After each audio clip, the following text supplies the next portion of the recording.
Hi, it's Jenny Kassan here, like I am every week, to talk about all of the legal tools and strategies that you should probably know about if you're thinking about starting a business and or raising funding for your business. So what I thought I would talk about today is something that has been coming up a lot lately in talking to clients, and that is the issue of what type of entity you should have. So, a lot of people get kind of confused because it's like, should I have an S Corp? Should I have a B Corp? Should I have an LLC? Should I form in Delaware? And so I just want to try to kind of help you get clear on the steps of the process of choosing the entity that you want to form for your business. So, there's lots and lots of different entity choices, but I'm going to just give you some basic steps to take for choosing an entity. So, first of all, I'm going to assume that you want to do a for-profit entity. I'm not going to talk about nonprofits today. Also, I'm not going to talk about co-ops today, although we could certainly have a whole session on co-ops. They're a really cool model for a business, but I'm going to assume that you're setting up, a fairly straightforward, plain vanilla type of business. You want to be probably the primary owner and controller of that business as the founder. So the first step is to decide your basic two choices in terms of entity structure for a for-profit business are LLC versus corporation. So, how do you choose between an LLC and a corporation? It's a little bit tricky, but the main reason that you might choose an LLC is because it's a lot more flexible and has a lot fewer requirements in terms of formalities. So, unlike a corporation, with an LLC, you don't have to have a board of directors, you don't have to have shareholders meetings, you don't have to have officers. So a lot of people like LLCs, people who don't like having to deal with a lot of formalities, like LLCs. On the other hand, corporations are a little more standard. If you think you're going to be raising money from larger kind of institutional type investors, they often do prefer a corporation because it's kind of just, for many investors, it's something they're more familiar with. So LLC versus corporation is a choice you'll have to make. And then another choice you'll have to make is, under what state law should I form my entity? So, a lot of people form their entities under Delaware law because Delaware does have a set of statutes and rules governing entities that are they're very friendly to founders. They keep things quite simple. There's a lot of case law because so many companies are formed under Delaware law. Things have already been litigated, so it kind of creates more certainty. If something were to happen, it's a little bit easier to have more predictability about what might happen if there were a lawsuit related to your company. So Delaware is quite popular. On the other hand, if you don't think that you're gonna eventually raise money from institutional investors, because they do tend to like Delaware, you don't have to form under Delaware law. You could form under the law of the state that you're located. And that's going to save you a little bit of effort in terms of, not having to deal with the extra layer that comes along with being located in one state, but being formed under Delaware law. So for example, if you're located in California and you form under Delaware law, you have to deal with California in terms of doing filings and paying tax. And you also have to maintain an agent in the state of Delaware, which isn't a big deal. It costs like $100 a year, but you have to, do filings in Delaware. So if you want to keep things really simple, you might want to form under the statute of the state where your main headquarters is. Step 3 is, how do you want to be taxed?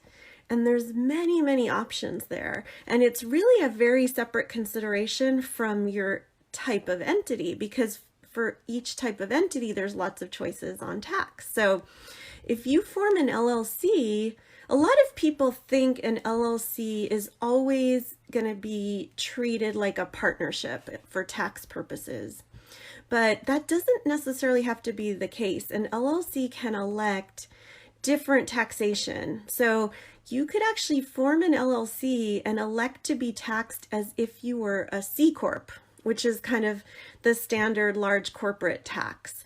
A C Corp is not, there's entity level tax. There's the tax liabilities are not passed through to the owners of the C Corp. So you could have an LLC and choose to be taxed that way. An LLC could be taxed like a partnership, which is the most common.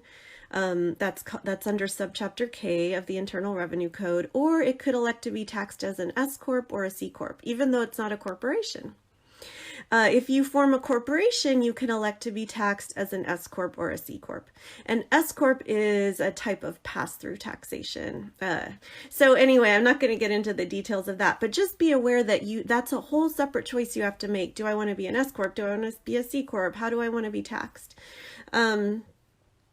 Then if you're a single member LLC, the most common way to be taxed is that you just pass everything through to your individual tax return and you report everything on your Schedule C. But the minute you have other owners, it's going to be either partnership, C Corp, or S Corp. Basically, those are the main choices. Number 4, do I want to be a benefit corp? So a benefit corp is a type of entity that's legal in about half the states. And there's a certain statute that authorizes the creation of a benefit corp, and it's basically a type of corporation. So if you decide to form an LLC, you're not going to form a benefit corp. But if you decide to form a corp, then you might decide, you know what, I want my corp to be a benefit corp. And what that means is that you have some extra provisions in the statute that govern you, and you get extra protection from shareholder lawsuits if you make decisions that benefit stakeholders other than just shareholders. So it kind of just makes it clear from the very beginning, my company is all about providing public benefit. And when I make decisions, when the board makes decisions, we don't just maximize shareholder profits at any, or shareholder value at any cost. You know, we consider all stakeholders when we make decisions.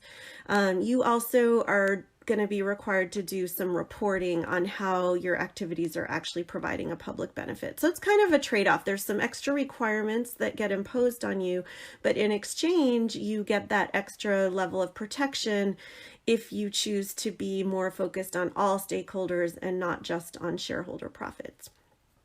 So that's a choice. Do I want to be a benefit corp?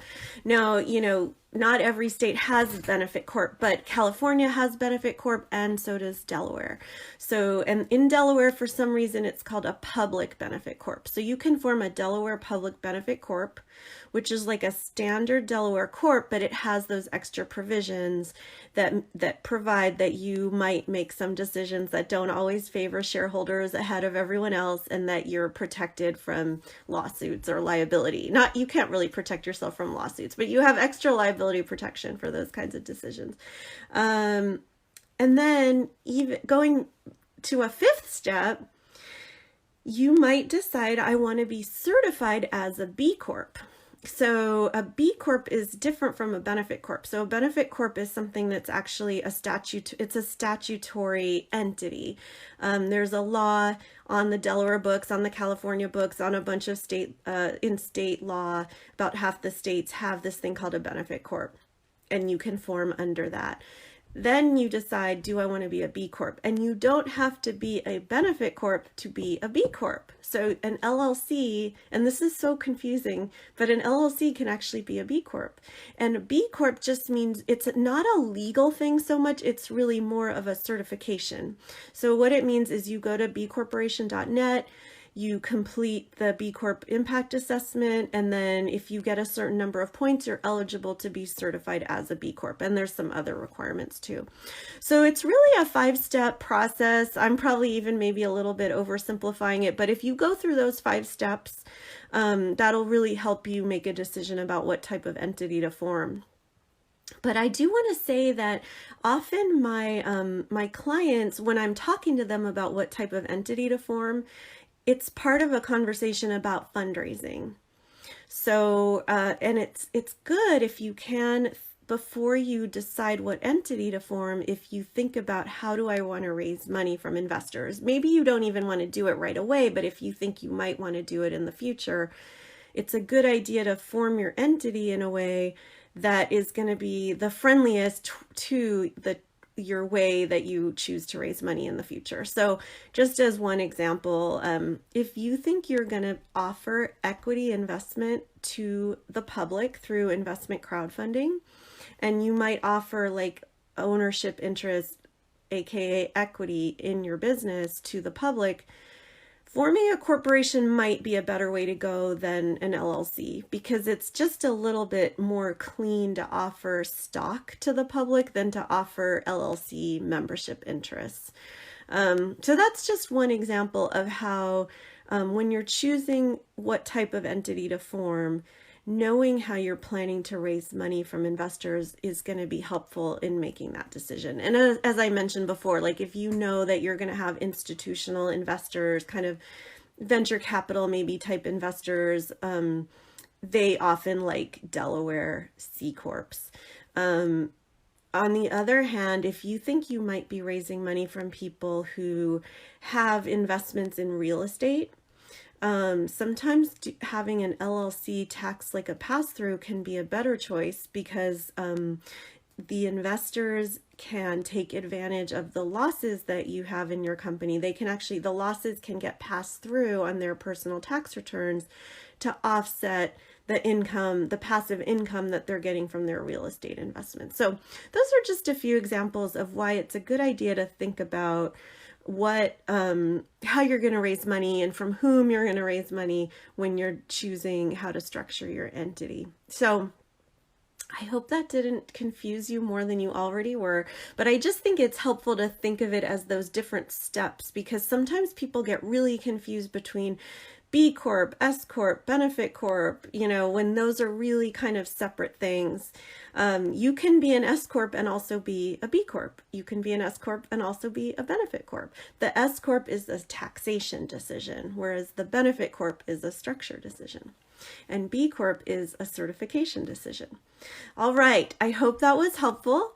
If you like learning more about these kinds of things, I would love for you to sign up for my email newsletter. I send out a newsletter every month with lots of resources. I also have other free resources on my website. So just go to jennykassan.com and you can sign up for the newsletter. You can also sign up to do an assessment to see if you're ready to raise funding from investors. We'll send you your customized report after you complete that assessment. So just go to jennykassan.com and all of that is there. All right, have a great rest of your day. Bye.